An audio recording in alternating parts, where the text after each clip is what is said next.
Hi, Mystery Nox listeners. Welcome back to another episode. I'm Kim. And I'm Mary. Today we're going to be talking about one of the most mysterious mysteries in nautical history. In 1872, a ship was found floating adrift in the Atlantic Ocean. No one on board, no crew, no captain, no one. It's been called the, quote, sad and silent mystery of the sea, end quote. What happened to the crew? There are many theories, but no real answers. This is the case of the Mary Celeste.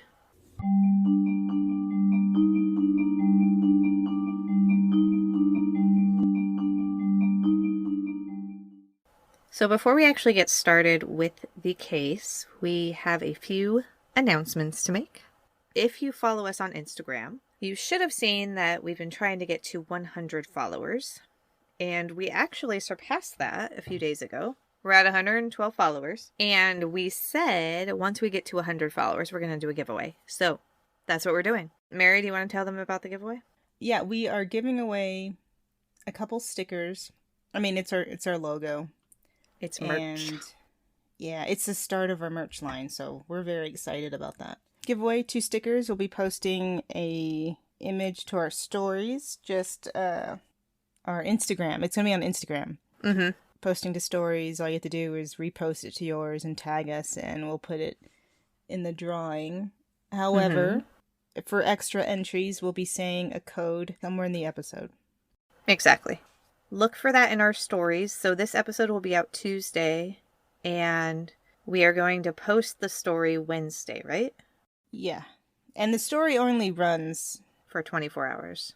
But yeah, so if you're listening to this the day that the episode comes out, which is Tuesday, then you will have to wait until Wednesday to check our Instagram story, and the giveaway post will be on there. And we'll leave like a little spot where you can tag us on it, so it's fairly self-explanatory.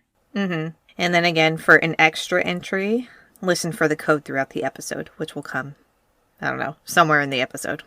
And good luck! Yee, we're excited. Just make sure you're following us before you enter. Otherwise, if you're not following us, it won't count. Mm-hmm. The next announcement is we have our anniversary episode coming up in July, which is exciting. That means Mystery Nox has been around for a year. Although we did take that break, so it doesn't really seem like a year. But yes, it's been a year since we started the podcast, so that's exciting. And even though we took the break, we were still like working on little things and what we can do for you guys. So, yeah.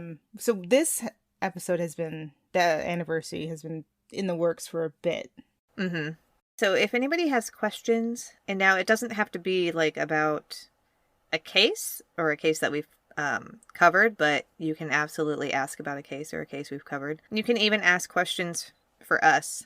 Yeah, and you can give like comments on what you thought on episodes or your theories on an episode, because that would be cool. So if you want to actually leave a voice message, which would be really cool, we would put it in the episode. You just have to go to anchor.fm/Mystery Nox podcast. And there will be a little button there that says leave a message. Click that and you can leave us a voice message, and we'll put it in the episode. And all of this will also be in the episode notes, so easy access for you guys. We're also doing something a little bit different this episode. We teamed up with another cool podcast to support them, and they're going to support us. So we are going to be playing their trailer in our episode today. So look out for that. And they're going to be playing ours in one of their episodes, which is really cool because it's, true crime podcasts supporting each other, which we love. So if you are a podcast and you would like some support and would also like to support us, send us a message and we can trade trailers. And with that said, let's get to the case.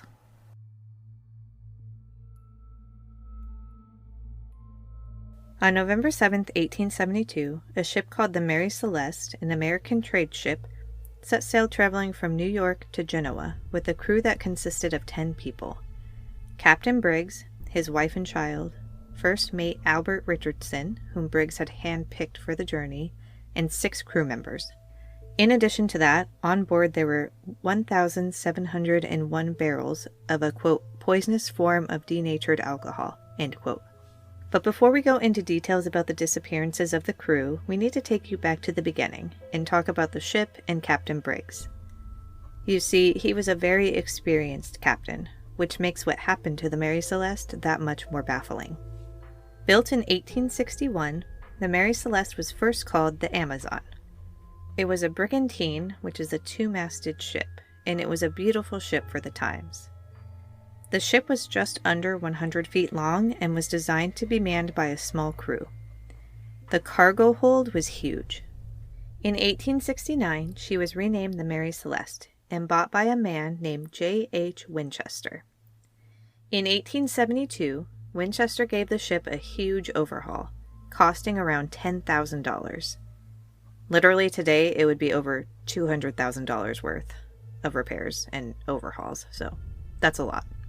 There was one odd thing about the Mary Celeste, though. The ship only had one lifeboat. No one has ever received a clear answer as to why, but some sources say that Winchester had stated the other one had been damaged. Once the ship was complete, Winchester then picked a new captain, Briggs. Benjamin Spooner Briggs was born on April 24, 1835, in Massachusetts. His father, Nathan Briggs, was also a captain. Benjamin was trained from a child to become a sailor from his father. When he was a teenager, he started as a deckhand. Quote, "By the time he was 17, he was on a boat more often than he was at home." End quote. In 1855, his older brother died of yellow fever. He contracted it while out on a job. Unfortunately, he was only 21 years old at the time of his death. Benjamin was devastated, but this also showed him the harsh realities of life at sea. When Benjamin was 20, his father hired him to work on a ship. Although his father was captain, he wasn't treated any better than the other crew, and apparently Benjamin was very happy about this. He wanted to work hard and show people he wasn't just some captain's son that got special treatment. It was on this particular trip that Benjamin realized he wanted to do this for the rest of his life. He was very excited about his future. Over the next several years, Briggs kept working hard and made his way up in line. He eventually became a captain. Unfortunately, Benjamin experienced another loss of a sibling in 1859 due to the harsh seas. The dude can't catch a break. Fuck. I know. Poor guy. His sister was on a ship when it collided with another. She was swept overboard and perished into the sea. You'd think at this point, Benjamin might give pause to being a captain, right? 2 family tragedies all involving sailing. But no. Although Benjamin mourned his sister, he was more determined than ever to pursue his dream and wasn't going to let anything get in his way. And he did. For several years, he was the captain of a ship called the Forest King, which I think is a cool name for a ship, by the way. Then in 1862, Benjamin married his childhood friend, Sarah. Just a side note, there were different sources that said different things. So some sources said it was his friend, and then other sources said it was his cousin. And that's a big difference. So we'll just go with friend, but just to put it out there, we're not sure. And just guess what they did for their honeymoon. They sailed the Mediterranean. Sarah basically got a glimpse of what her future was on this trip too, because she would accompany her husband on many sailing trips over the years. She apparently wasn't a huge fan of life on the sea, but she wanted to be near her husband. So, who could blame her? Honeymooners. But one thing Sarah did like was music. She usually always brought on board with her an instrument called a melodeon, which is a small accordion. She loved music and would play it for the crew. I guess it helped her with her sanity too, because I can't imagine being on a ship for that long. 6 months? Is that what it said? Well, I mean, I don't know if the ones that she always went on were 6 months, but, back then, sailing on a ship took months, usually, to get where you were going, so I can't even imagine that. Eventually, Benjamin and Sarah had 2 children, Arthur and Sophia. But just before Sophia was born, Benjamin would experience another loss of a sibling due to yellow fever. So that's interesting that 2 of his siblings died from yellow fever, because it says here that only about 15% of people die from yellow fever. Well, now, what about back then? I think that's the difference. 1872 versus But if you think about it, it's not that far back. It's not, though. It is, but it isn't. After this happened, Benjamin gave serious thought to taking a break from sea life. He loved his life on the sea, but he missed his growing family, and he was getting older, so he started to think about retiring. He had received an inheritance from his late father, and in 1872 he learned about an opportunity. Winchester was willing to sell Benjamin a third share of ownership of the Mary Celeste, if he would be the captain first. Briggs was definitely enticed by this offer. There was enough room to take his family on board with him, and if Briggs did well at his job, he would receive generous compensation and could retire. Briggs took the offer, though not all of his family came along. They left their son Arthur with his grandparents because he was in school at the time. So school literally saved this kid's life. So he was 37, retiring at 37. Wow, that's actually really good. Yeah. Holy shit. Now you have to be double that in order to retire. Seriously. By the time we get there, it'd be like, oh, sorry. You have to be 87. Exactly. They're going to raise the age. Fuck you. They're like, oh, you want to retire at 65? That's so cute. It's like, look at you. Oh, boy. But yeah, I mean, I think Arthur was 7 at the time. And so, I don't know. That's just crazy that, you know, he was in school. School is the reason he's alive. Okay, Mystery Nox listeners, here is the code. Nox. N-O-X. Nox. So make sure you send us that in an Instagram message when you enter the giveaway, and you'll get an extra entry. On November 7th, 1872, Briggs set sail on the Mary Celeste from New York to Italy. Briggs had sailed with one of the crew members before, Albert, and they knew each other well, but he didn't know the rest of the crew. The crew on board the Mary Celeste were Benjamin Briggs, captain, Albert Richardson, first mate, Andrew Gilling, second mate, Edward Head, steward, and 4 German seamen, 2 of them brothers, Volkert and Bas Lorenzen, Arian Martins, and, I'm going to butcher his name, I'm sorry, 𝒖𝒃𝒍𝒊𝒔𝒉𝒆𝒅. Briggs and his wife seemed pleased with the crew. Sarah was even quoted saying, "The crew appear to be quite capable, if they continue as they have begun." The travel time for the trip was supposed to be 6 months. Unfortunately, they would never complete that journey. The ship was found on December 5th, floating adrift in the Atlantic by the 𝑑𝒃𝒍𝒊𝒔𝒉𝒆, less than a month after the Mary Celeste had first set sail. Morehouse, the captain of the 𝑑𝒃𝒍𝒊𝒔𝒉𝒆, and his crew were the ones who stumbled upon the Mary Celeste on that fateful day. When they came upon the ship, Morehouse noticed something odd about it. The ship was sailing in a circle, and most of the sails weren't drawn, which was odd because of the wind conditions. Morehouse tried signaling to the ship, but he didn't receive any response.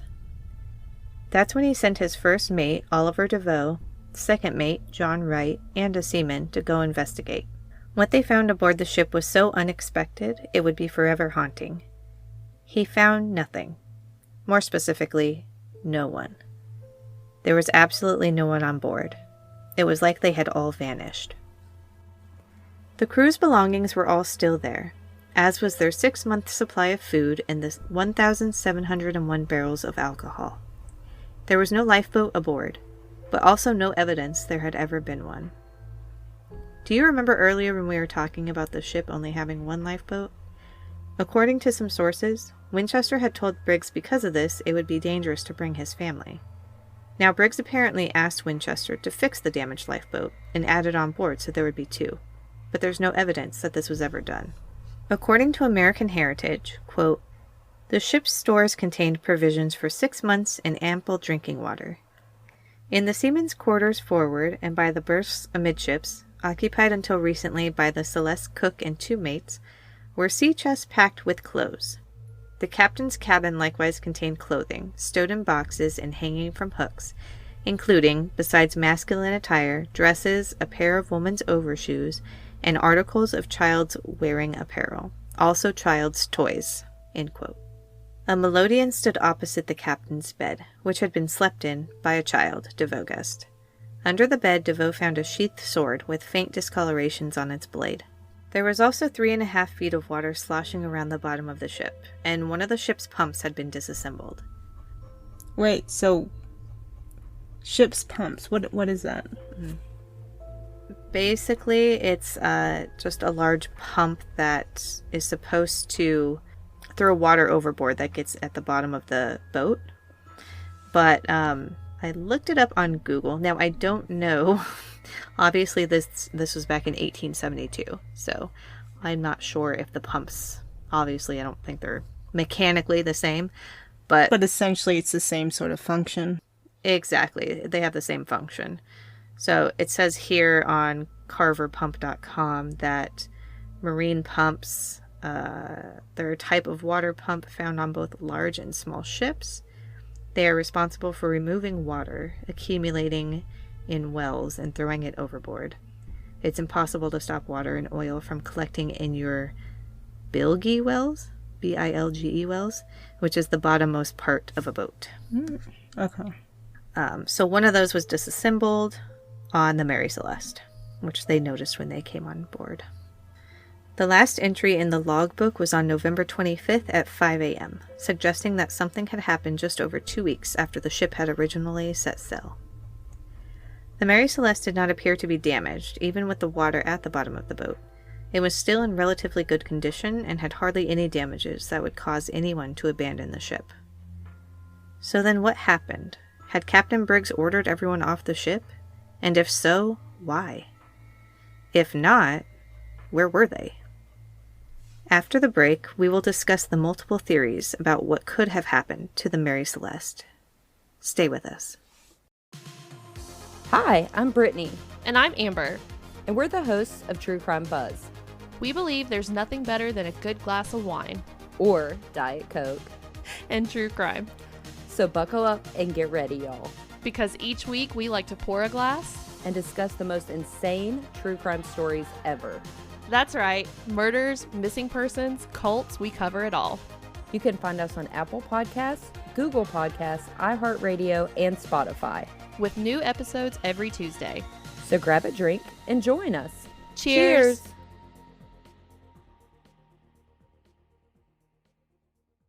Now back to the case.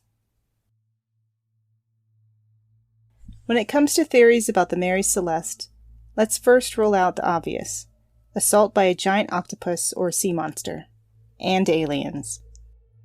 But more plausible theories have been a mutiny, pirate attack, or an explosion caused by fumes from the 1,701 barrels of crude alcohol. First, we'll start with the obvious rule-outs, giant octopus or sea monster. We say this simply because the ship was still intact and had no signs of damage. If it had been a sea monster, it isn't going to pick and choose the cause of destruction, it just would. After all, in the old stories about sea monsters, ships were reportedly ripped apart. And aliens? That's a hard no. But there are more plausible theories that have been suggested. One of the less outlandish theories is that of a mutiny. Research showed that the crew didn't make a lot of money at all, especially for the amount of work they had to do. They were also strangers to Briggs and his family, except for Albert, the first mate, and they had barrels of alcohol at the ready, which would sell for a nice price.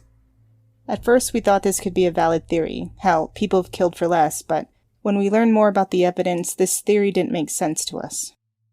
Upon initial check of the ship, there were strange marks found that people assumed were from an axe, and some stains that they thought might be blood. The Attorney General that was leading the investigation thought the crew had gotten drunk on the alcohol and murdered Briggs and his family, then took off with the lifeboat. However, it was later revealed the axe marks were just regular wear and tear on the ship, and the stains were not blood. Even without that evidence, this theory wouldn't make much sense.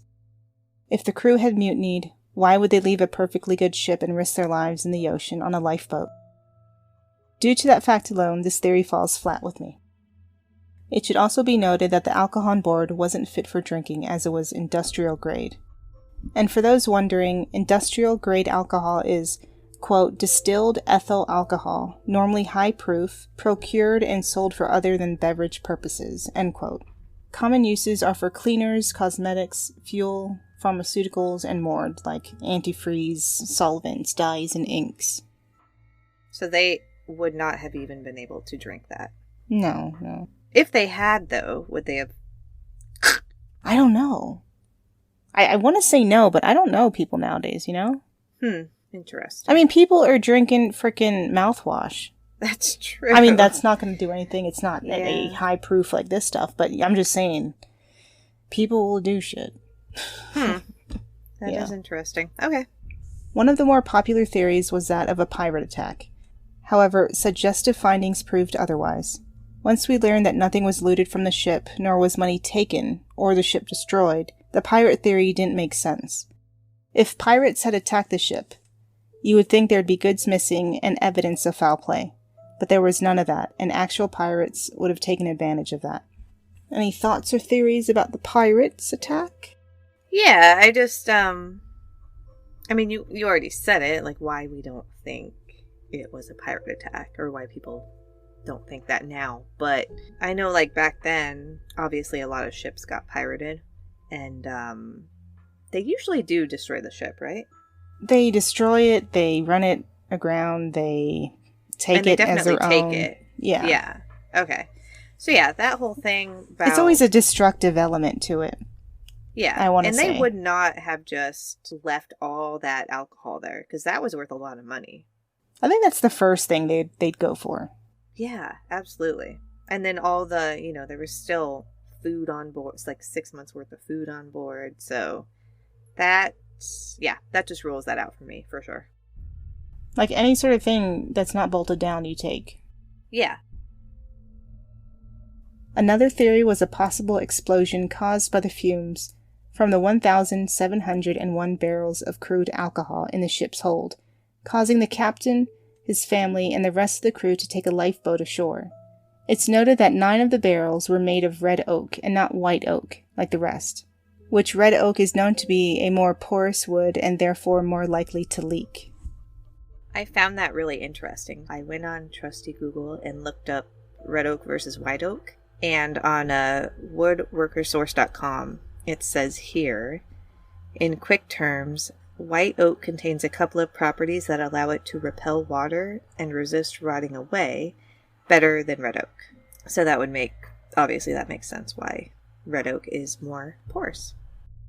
And here's a little more information about this theory that we found. Quote, whether due to turbulence or porous barrels, noxious alcoholic fumes may have escaped, either causing a small explosion or making the crew think an explosion was imminent. Briggs may have then given the order to temporarily abandon ship, with everyone piling into the lifeboat to sail behind the Mary Celeste until danger had passed. The rope attaching the boat to the ship may have then come undone, leaving them to bob uselessly as the empty Mary Celeste sailed away, abandoning them to the awful immensity of the sea. End quote. Had there been an explosion, there would be evidence. Or not. Quote, in 2005, a team of technicians from the University of London recreated a scale model of the Mary Celeste, sealing the cargo hold after having introduced butane and other combustibles. They then set off the explosion. Ethanol burns at a very low temperature. Its explosion is violent, but, as demonstrated by the experiment, it burns out quickly and does not leave marks on the wood. End quote. If the barrels exploded, or if there had been an explosion, there would technically be no burn marks on the wood. Mm-hmm. But we would have seen that there was an explosion. Yeah, that's what I was thinking. Because the barrels would have been exploded. Which they were not. No.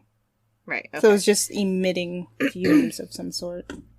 Yeah, I thought that was weird for them to say an explosion, and yet I'm picturing an explosion, yeah, all this stuff everywhere. But me too. They're thinking of something totally different. Or at least in terms of fumes, yeah. Gotcha. Well, I will say that of all the theories that we talk about, I feel like this one makes the most sense to me. And not necessarily the explosion part, but just the leaking. Like smelling of the fumes. Yeah, the smelling of the fumes. Yeah. Because I do feel like... Well, in any situation, if you smell gas, you're going to evacuate. Yeah, exactly. And I did read somewhere in one of the sources that since he had his family with him this time, he might have tended to be on the more cautious side than he originally would have if his wife and daughter weren't with him. So it is a big possibility that they smelled the fumes, and then he, like they said, he ordered the crew and his family into the lifeboat just to wait till it passed, right? But then possibly the rope came undone or something happened and they lost the ship. Yeah. And obviously, I could see that. Yeah. And then obviously they were never found because it's the frickin' Atlantic Ocean and they're in the middle of nowhere. Now, wasn't there another theory about the crew that found the Mary Celeste having something to do with their disappearances? Yeah, it was the 𝑷𝒖𝒃𝒍𝒊𝒔𝒉𝒆𝒅 crew, but that hasn't been completely debunked. The 𝑷𝒖𝒃𝒍𝒊𝒔𝒉𝒆₃ crew have remained innocent on the matter, stating they found the ship empty with not a soul on board when they found her. The crew sailed the Mary Celeste, quote, 800 miles to Gibraltar, where a British Vice Admiralty court convened a salvage hearing, which was usually limited to determining whether the salvagers, in this case the 𝑷𝒖𝒃𝒍𝒊𝒔𝒉𝒆₃ crewmen, were entitled to payment from the ship's insurers, end quote. Frederick Solly Flood found the whole thing suspicious, suspecting the crew of mischief, and spent the next 3 months investigating. In the end, the court found no evidence of foul play, and the crew received 1/6 of the $46,000, which translates to $830, in which the ship was insured. Even at the end, authorities still weren't convinced on the matter of their innocence. No, but what do you think of this theory, though? I don't know. I do find it interesting, and I see how people could have come up with this theory, because it could have happened. Mm-hmm. And obviously there is motive because of the money that they would have received. Yeah. Unfortunately, even if they did do it, they didn't get as much money as they wanted. Well, I guess fortunately it would be. So there's that. But the thing that kind of halts me with it is Briggs and Morehouse, who was the captain of the 𝑷𝒖𝒃𝒍𝒊𝒔𝒉𝒆₃, Or not friends, friends. but they were on good terms. Yeah. Yes, they were on good terms. And they even had like dinner together the night before they both left. So that's the only thing where I'm like, I don't know about that. Yeah, it's both. That I feel that maybe it was just out of good conscience to do that, but other theory is that, money. Because money, drives people to do stuff. But like with them only getting $830 or, $46,000. Back then it would be a lot. Obviously not as much as they wanted. Yeah, true. But they still got something from it. Here's my question, though. Morehouse had obviously done many other sailing jobs and stuff. So if he did do it, why this crew? Like, why this ship? Or had he done it to other ships previously if they actually did do it? What do you mean, like on purpose, or? Yeah, like, say this theory is true, and the 𝑷𝒖𝒃𝒍𝒊𝒔𝒉𝒆₃ crew did murder What, so like they were following them on purpose, or just... Because my thing is, maybe they stumbled upon them, not... Because other people said that, since they kind of traveled within the same, they were just behind them, sort of thing. Well, yeah, they were supposed to be like 8 days behind them, apparently. Mm-hmm. But no, I was saying, like, if Morehouse and his crew did do this, okay? Like, they murdered the crew of the Mary Celeste and took the Mary Celeste for the money. Wouldn't Morehouse have other suspicious things in his past as well about taking other ships? Because why all of a sudden would he just want to do this to the Mary Celeste? That was my question. I can see that, but I don't... In that case, I don't think so. Because the way he just all of a sudden just started with this one? No. Because this was like probably the first and last then, right? Maybe? I don't know. I mean, you would hope so if he actually did do it, but I don't know. I don't think they did it. No, I don't think they did. And also they had suspected maybe that they had like done sinister stuff, right? Which obviously not. There's no evidence of any of that. No foul play, no blood, no damage or anything. Exactly. Yeah. Yeah. No foul play found. Yeah, I think they just found the ship and returned it, and whatever money they got is whatever they got. And it probably wasn't even about the money, because if it was, I could see them griping about it, like that's all I'm getting, sort of thing. Yeah. And since they didn't, I honestly think they found it and returned it. Yeah, agree. Because that is what they did, basically. Once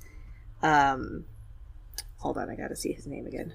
Once the first mate of the 𝑷𝒃𝒍𝒊𝒔𝒉𝒆𝒅, Oliver Deveau, and John Wright, once they got to the Mary Celeste to look around, and obviously they found nobody was there, then they rowed back to 𝒃𝒍💂 and they told Morehouse, like, nobody is on the ship, we don't know what's going on, but everything looks okay. And so Oliver is actually, according to the research, he's the one who brought up the idea of taking the Mary Celeste, of sailing it back to New York, back to New York to get the money. New York? Italy. Gibraltar, yeah. Yeah. He's the one who brought up the idea. So Morehouse didn't even bring up the idea. And I actually read that Morehouse had to think hard about doing it because he didn't want to separate his crew. Mm-hmm. So that also, if all of that is true, which makes me pause to think that they did anything to them. Yeah, I don't think so. Another theory that was mentioned was that of a natural disaster, a waterspout, or even a violent sea quake. However, it wouldn't explain how the ship was still in one piece and in good condition. A waterspout is like a water tornado, right? Mm-hmm. Okay. And then a sea quake is just like an earthquake, but in the sea. Yep. So that theory... Yeah, because if a waterspout hit the ship, obviously it would be destroyed, or pieces would be off, or something. There would be obvious damage to the ship, yeah. And then but the sea quake, maybe not, right? I don't think so. I mean, it's just going to create waves. It's going to... Mm-hmm. Well, that would have... or explain the whole 3 feet of water in the ship's bottom, but... I mean, it was in the journal, right? That they were saying there was wind and waves, the rocky waters. Mm-hmm. But nothing of, like, major to where they had to abandon ship. True. They were still on it because it was pretty much like that the entire way. What if a sea quake kind of just came out of nowhere? And so he didn't have time to write it down in the ship's log. But the thing about that is, even if there was a sea quake, you would stay on the ship. Why would you abandon the ship? Yeah, that you makes wouldn't no go sense. on a little dinghy. Exactly. So that part doesn't make sense. Even with the 3.5 foot water at the bottom, that's not enough to abandon the ship. Like, no. And from the research, he was a well-seasoned sailor, traveler. Yeah. That wouldn't have stopped him from abandoning ship. Yeah, exactly. So that doesn't make sense. Oh, do you think maybe they got in the lifeboat when a sea quake started because they saw land and they tried to make it to shore? I don't know. Because they were far... I mean, they seen land, or it was visible. Right. But if there's a sea quake, you wouldn't be getting in a little lifeboat, I wouldn't think. Yeah, okay. Yeah, no. I would rather stay... on the big ship. On the bigger ship. Okay. Because you have your theory about how they got into a lifeboat and tried to go to an island, right? Yeah. Yeah. I mean, that's not in regards to the sea quake or any sort of water spout or natural disaster. It was just I thought that that was a reason to leave the boat. Mm-hmm. I don't know about if it was calmer seas or anything, but yeah, they see land and they think, oh, that's where we're supposed to go. Mm-hmm. I mean, that would make sense. See land, let's get off and go check it out. But the other thing is, wouldn't they normally leave someone behind? Yeah, I think they typically do. But remember in 𝒖𝒊𝒔𝒉𝒆𝒅's notes, and he said that the day before Briggs reached the Azores, he changed course, and he headed north of the Santa Maria Island. And he thought that he might have done that because he was seeking haven, like refuge, from whatever made them leave the ship. And that's near Portugal, I believe, right? Yes. I think when I checked Google Maps. But that's what I don't get. Why? Unless he didn't... Well, I can't even say that theory of him being lost if he's traveled a lot and I'm pretty sure he knows his way. Experienced dude. And experienced guy. Mm-hmm. So I don't. If they say he was lost, I don't believe that. Like mistaking one landmass for another. I go both ways on that. Yeah, I can understand it, but then I don't because of how experienced he is. Yeah, no, But I agree even about that, even experienced people in a matter can have their faults. So that's true. But yeah, that's what got me in the notes when they said perhaps seeking haven. I'm like, what is that? What does that entail? Yeah, it just means that they're in trouble, so they're trying to get like somewhere something safe. sinister was happening. I mean, like what brought you to that conclusion? Not you, obviously, but like them to think that they needed to seek haven. I'm not sure, but I will say because he was such an experienced capitan, an experienced captain. I feel like obviously it would have to be something really bad for him to change his course. Yeah. And seek, safety at some other landmass. Mm-hmm. But remember, and I just thought of this, he did have his 2-year-old daughter with him. So I'm wondering maybe something happened to her and he was trying to get to shore. Oh, yeah. To get help for her. Maybe something happened to the kid that we don't know about. Or, maybe it was the alcohol that we talked about, the fumes. And so he was trying to get to shore really quickly so they could get off the boat. I mean, it could be so many things. No, I just had a thought and then it left me. So I'm just, when you had said that, I was like, yeah. Oh, about the kid? No, them going to an island. But then it's like, wouldn't people find them? Well, yeah, and that was my other thought. You would just assume or you would think that they would have been found by people. But, again, this is 1872, and depending on where they ended up, if they did get to an island. See, in terms of, like, in that, I would think that people would have found them. But then was there a search party, or did they just take, the boat's here, and they're not? That were, Well, and that's the weird thing. In all the research I did, I didn't hear anything about a search party. Yeah, see? Yeah, nothing. It was like, there's the boat, here's the money. They're missing. And it was like, and it was basically like they just already assumed that they had died or, capsized into the ocean or something and they would never be found again. But they were like, we got to take the ship back to save the alcohol. And that was it. That was all that was done, it seemed. Yeah, exactly. So, I mean, that's how much they thought about them, I guess. Yeah, I mean, I did not run across anything. You didn't either with the research. If we missed something, I mean, you guys listening, if you know something else about there being a search for them, let us know because we did not find anything about that. I mean, if I had to pick one right now that I think is the most logical about what happened to them, or the one that I think happened, I would probably pick the one where they smelled the fumes. And then, Briggs just being taking precautions because his family was with them. Got everybody in the lifeboat to wait it out, until the fumes smell passed. There. Yeah, and then something happened to the lifeboat, whether that be the rope came undone or maybe then a sea quake came, when they were in the lifeboat and something happened there. But I think that's the most likely. What about you? If anything, I think it was something like that, where they got off because the fumes were too strong. Maybe the boat just, tipped because of the waves. Mm-hmm.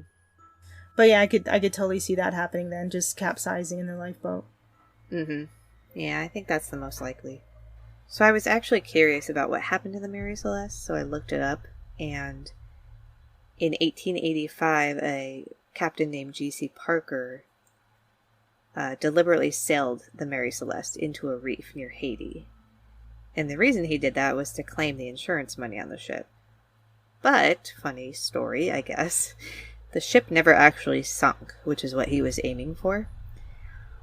But it was stuck on the reef, so they weren't able to move it. And so the Mary Celeste was just left there to deteriorate on the reef. So that's the final resting place of the Mary Celeste, on a reef near Haiti. We don't know exactly where. And if it's still there. Yeah, or if it's still there, because Honestly, how long does it take a huge ship like that to deteriorate if What it's was not it? under the water? I think it just depends. Just environment. Because I've seen some ships that are still, like, in a spot, but they're not submerged, so maybe that has something to do with it. In the level of it being submerged, I mean. Right. Yeah, I would It's actually like be waves really hitting it and whatnot. curious to see it. And even see if it's underwater? I don't know.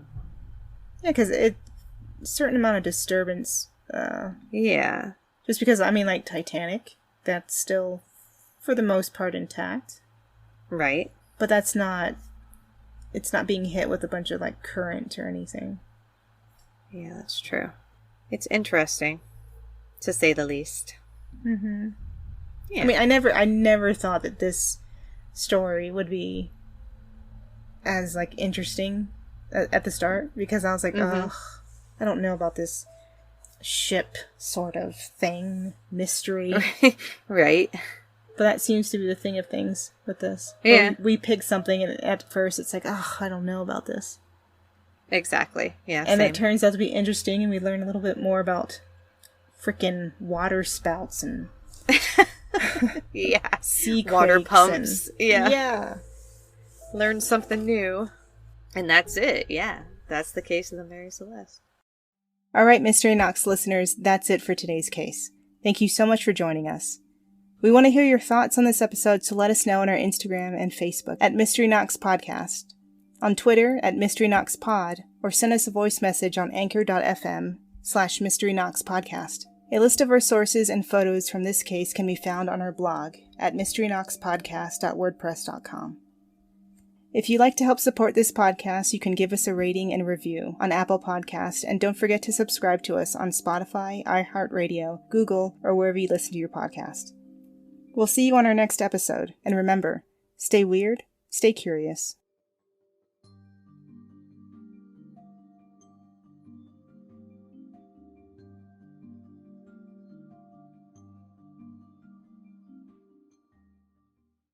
If I say it weird, just let me know. Just cut it. Okay, because I felt like that was weird. Was that weird? Just say it again. Damn it, it was weird.